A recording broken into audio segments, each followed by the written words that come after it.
All right, we're restarting the boat and we're going to fill the water tank, turn on the water pump, run the hot and cold water through the faucet. So we're gonna put a couple gallons of water in the tank, pump it out, and put a couple more in, pump it out, and so on. We're just trying to get the antifreeze out.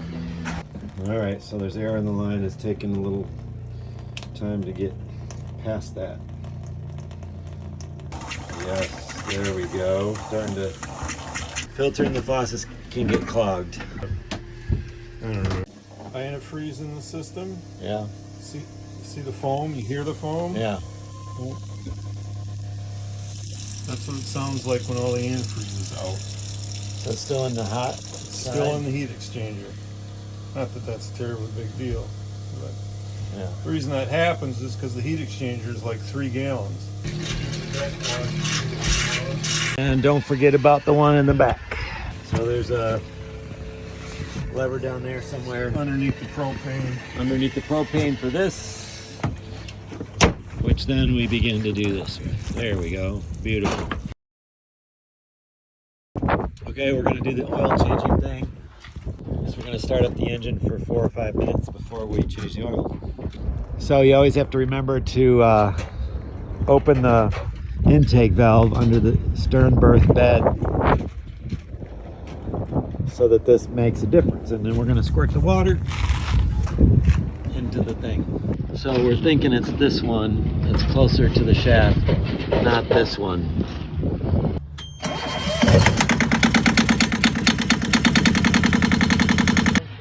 So we did that for 5 minutes or so. Now we have the pump and the gallon jug. How do you know which one to get? I don't know. It's a Yanmar. 3 of these. Dipstick. Dipstick is back here. There's no way you're going to be able to see it. Looks like this. Yep. Since this is a diesel engine, the oil is always going to be jet black. Always. Even after like 5 hours of operation. Now the bear is finding the stinking dipstick hole, and I've done it a million times and I still have trouble finding where the hole is. So we're gonna put a pump tube down it and start pumping into the gallon bucket. Which end do we like? Well, you want the straightest end, which is that, and how you put this thing away makes a difference in how easy it is to use next time. Like if you do this, you're screwed. You got to get a heat gun and heat it up and straighten it out. Okay. All right. It's going to be a long tutorial video, I can tell. Yeah, but you're so good at videos. All right. If the oil was hot, it probably would have worked. Oh. Do we need to fire everything up again? No. So the pump wouldn't catch or create suction until It wouldn't prime. until sort of, let's see, you pulled and then clogged the opening and pushed it. Just that didn't work. Oh. Sucking on it was what did it. Just like creating a siphon. Yep. Which is, you know, the way I want to use my mouth. So bring a 5 gallon bucket next time to put all the dirty oily stuff in. Said bucket.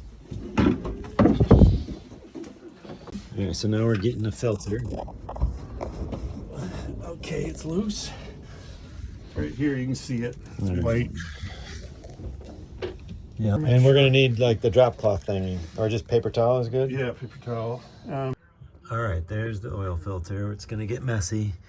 One of the reasons it was so hard to pump was because we didn't run the engine long enough. Run it too long, and it's bad in one way, and run it too short, and it's bad in another way. So maybe 6 minutes. Unscrew it really fast, turn it upright as fast as I can. All right, I'm not gonna try to videotape this. Wasn't so bad. Got it off. You pre-greasify various surfaces. the surface of this washer. Gasket washery thing. You take some All right. oil, yeah. There on the floor. Oil goes there. Can't remember. So we just put 2 in, but it might be over full now. Might, but not by enough to really worry about. So Okay. sorry I said anything. No, it's good to know. That's only true if you change the filter. 'Cause Oh, yeah. there's a lot of oil in the filter. Right. So we're gonna fire it up for 15 seconds or so.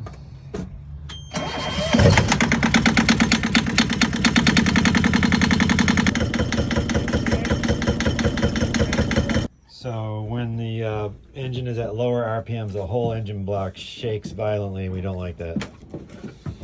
It also makes a hole in the battery Okay. because it's So maybe next time I'll remove the styrofoam maybe.